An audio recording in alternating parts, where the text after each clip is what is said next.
Welcome, everybody. It's time once again for another episode of OC Spotlight, the only show that takes a look at the most amazing people doing the most incredible things right here in your own backyard. And boy, have we got some amazing people and some amazing stories for you, right, Claudia? Our Right.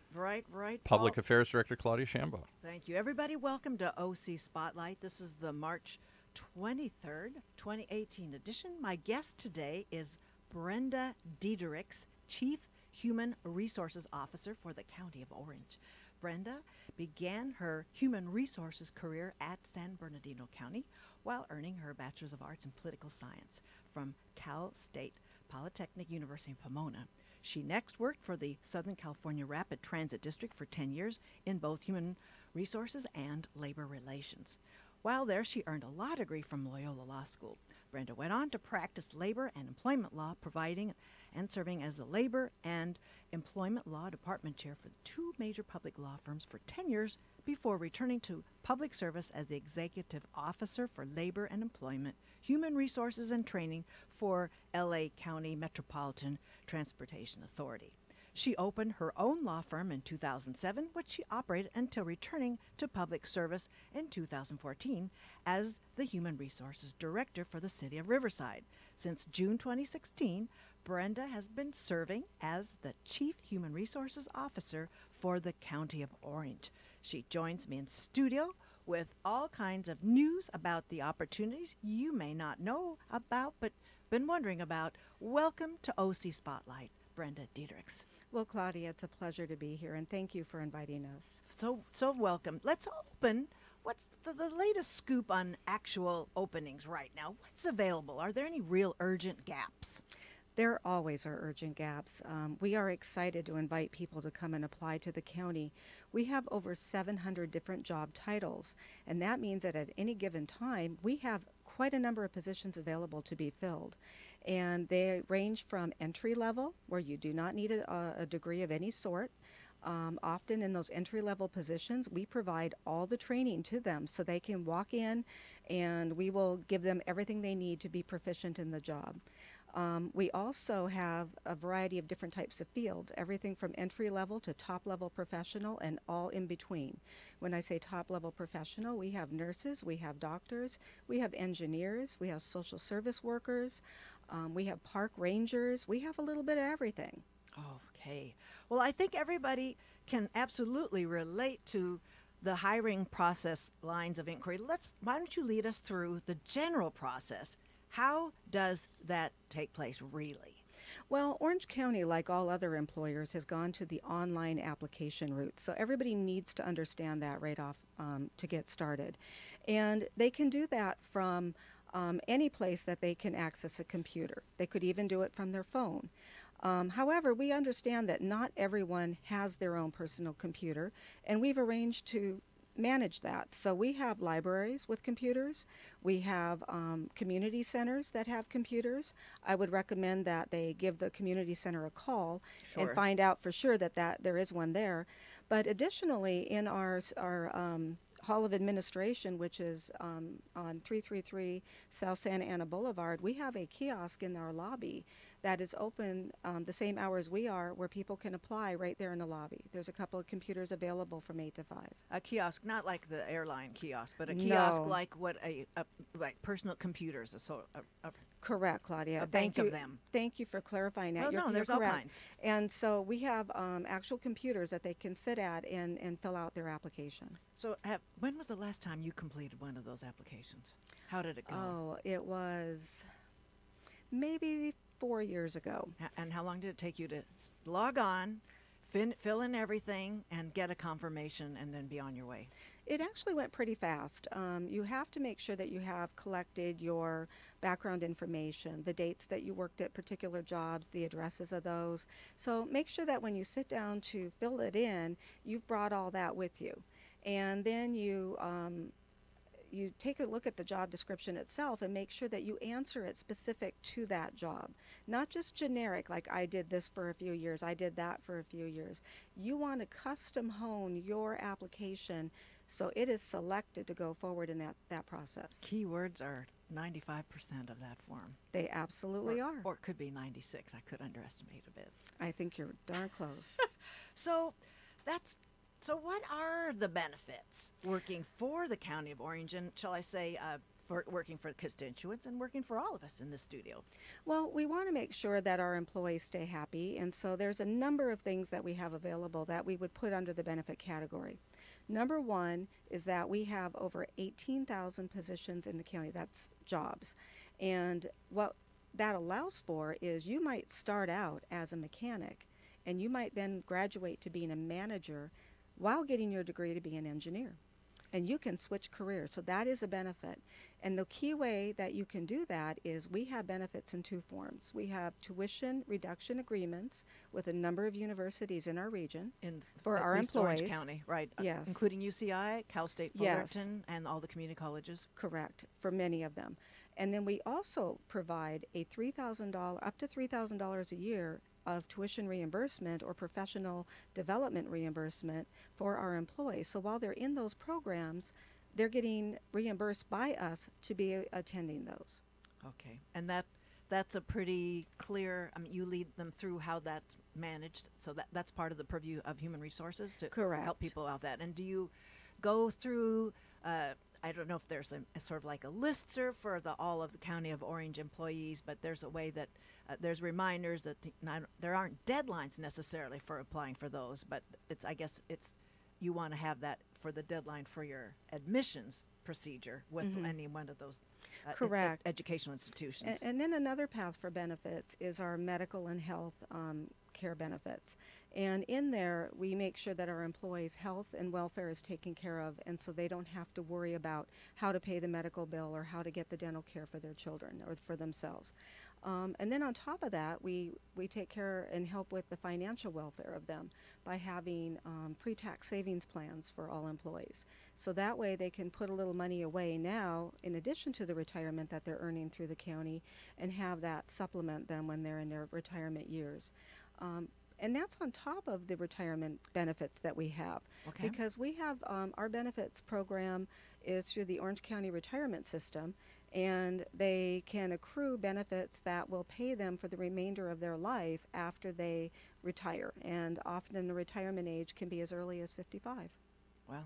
That's very young, isn't it? It is young. So, well, let's turn to the applicant's own, the prospective applicants developing, needing to bring skills, developing skills on. You mentioned a little bit about that, and I'm hoping, you'll come back and join us and we can have maybe the mechanic that becomes manager give us that story. But how much training and education do applicants need? There's a wide variance of what they need to bring to the table.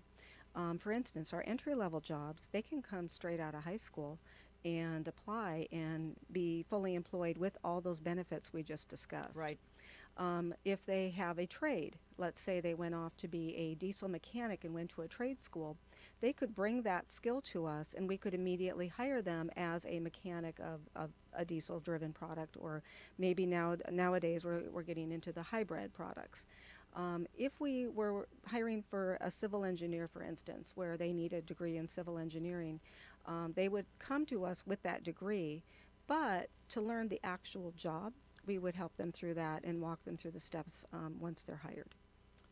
For those of you who've just joined us, you're tuned to OC Spotlight on OC Talk Radio. I'm your host, Claudia Schambach. My guest is Brenda Diederichs, Chief Human Resources Officer for the County of Orange, and we're talking about what it takes to get on in. Worth the 700 titles, a total of 18,000 positions. Do you know whether, I'm sort of broadsiding with this one, do you know sort of what that ranks the County of Orange as the most major employer in the county? We're number 3. Number 3, okay. I guess So after maybe some pharmaceutical companies, or UCI must be UCI near the is top. one. Okay, so somebody between you. So you're the third most. All right. So then we're talking about how applicants can be read. Now, are you like, are most jobs requiring computer skills at this point? I mean, from all the entry level positions that you can think of, certainly all the mid and upper professional ones, but isn't the computer literacy pretty much standard for every single job that you hire people for? Most jobs do involve the use of a computer. It's our method of communication, as it is everywhere, where we email, we send memos via the computer. A lot of our records and statistics and such are kept on the computer in a variety of different computer programs. Even if I'm a mechanic, years ago, it changed from keeping paper record of when different transactions happened with the work that they do, and now they enter that directly onto a computer where it's in real time recorded in our bank of information. So let's give you a chance to tell our listeners, what's the workplace kind of culture setting? How is the County of Orange Human Resources Office addressing needs that protect all the employees from sexual harassment, sexual predation, some kind of bullying, abuse, and those kinds of things that take place that we're all reading about in the news and listening about in the news? Well, Claudia, thank you for that. That's a very timely question, as we know. And I think public agencies have been ahead of the private market for quite some time. We've always been sensitive about making sure that we follow the laws. And so we've had policies prepared where we have been implementing this for over the vastness of the years since it's been law. And we have an internal equal employment office that's set up in the Human Resources Department.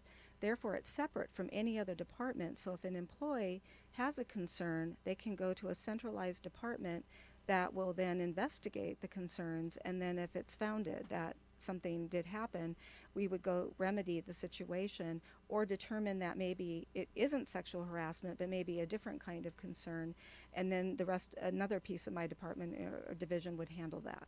So, like, the term I hear is like toxic, sort of a toxic workplace or hostile sorts of dynamics. So that would be like a notch below the kind of harassment, and that's where workplace culture is inculcated from Correct. your branch of the whole County of Orange. Well, and that's agency. something I feel it's a privilege to be able to work in human resources because we help the organization trend better with its culture, with the expectations of how our managers are to perform in the workplace, the expectations of how our employees behave in the workplace, and we have the ability to work with all the departments to correct where there might be slippage, into something that would be less than attractive behavior or less than acceptable commenting, and we will then directly correct that situation.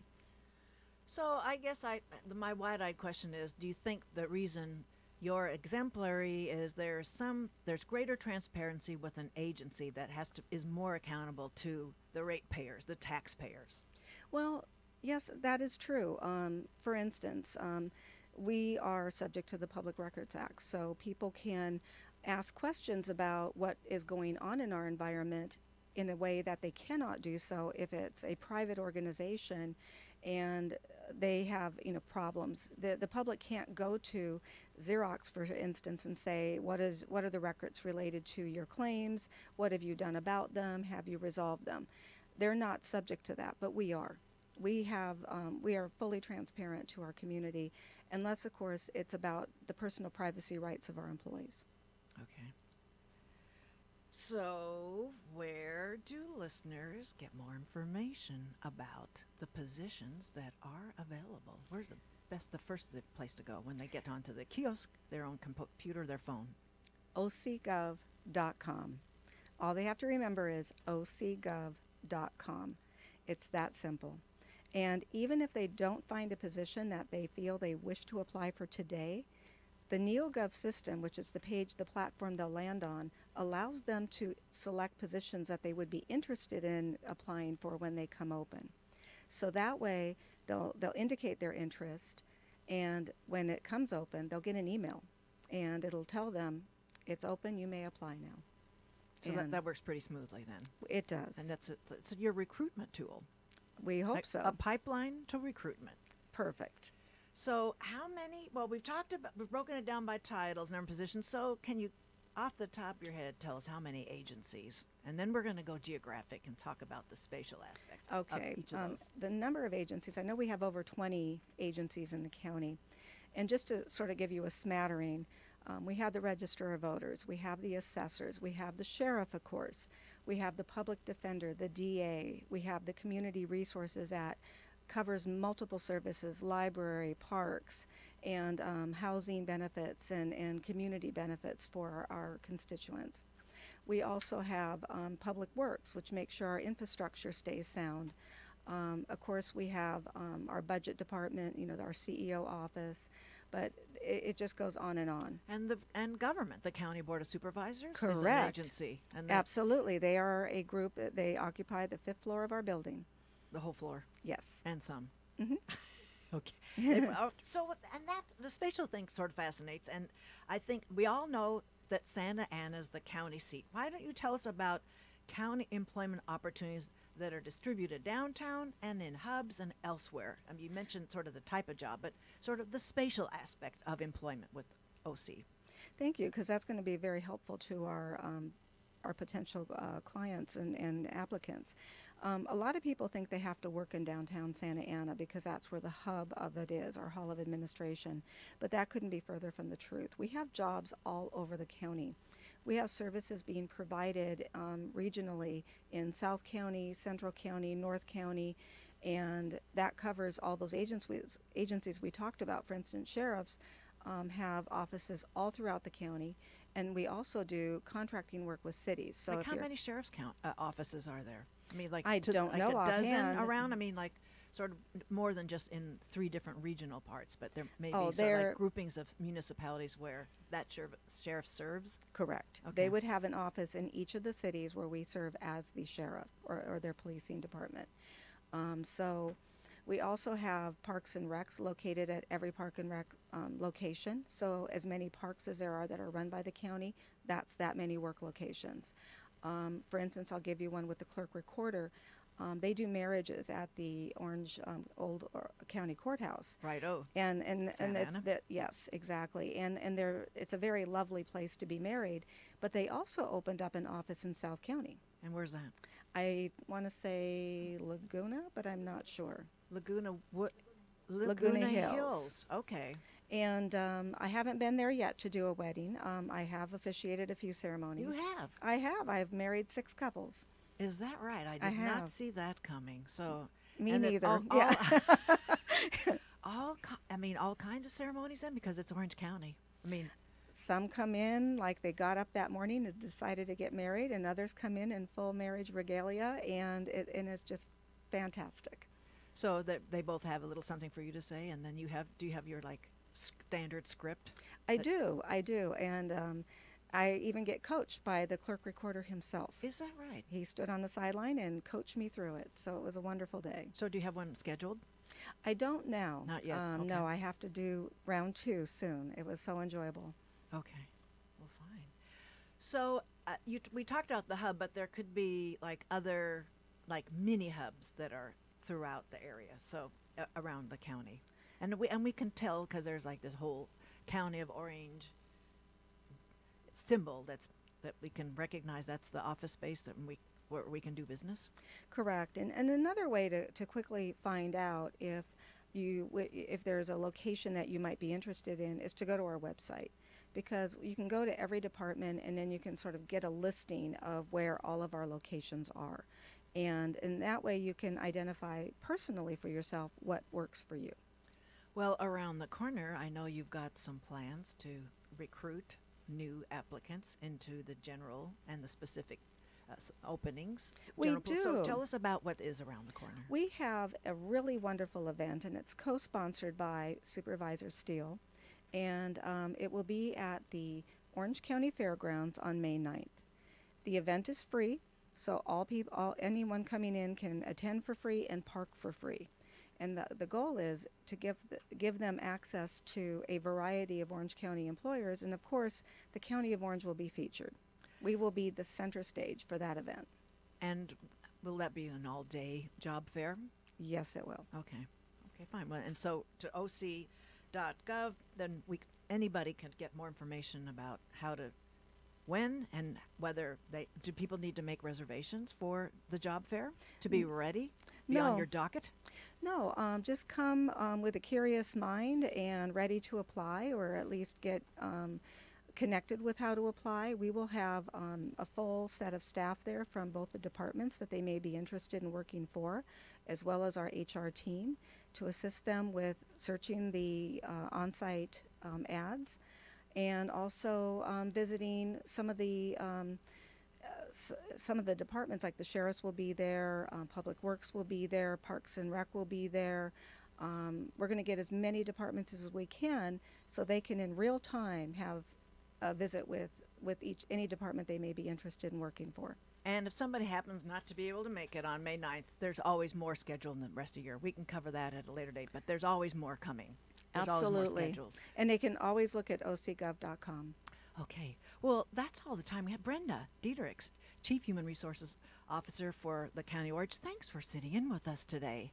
Thank you so much for having us. We really appreciate it. Oh, it's been a delight. Once again, I'd like to thank Paul Roberts for engineering today's live show and live and simulcast here today. Next week, we've got on tap Olivia Anastasiadis,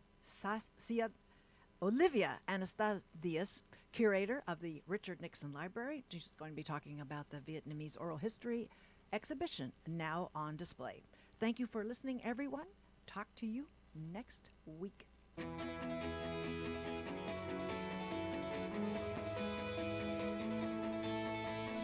You've been listening to another episode of OC Spotlight, brought to you by Orange County's community radio station, OCTalkRadio.net.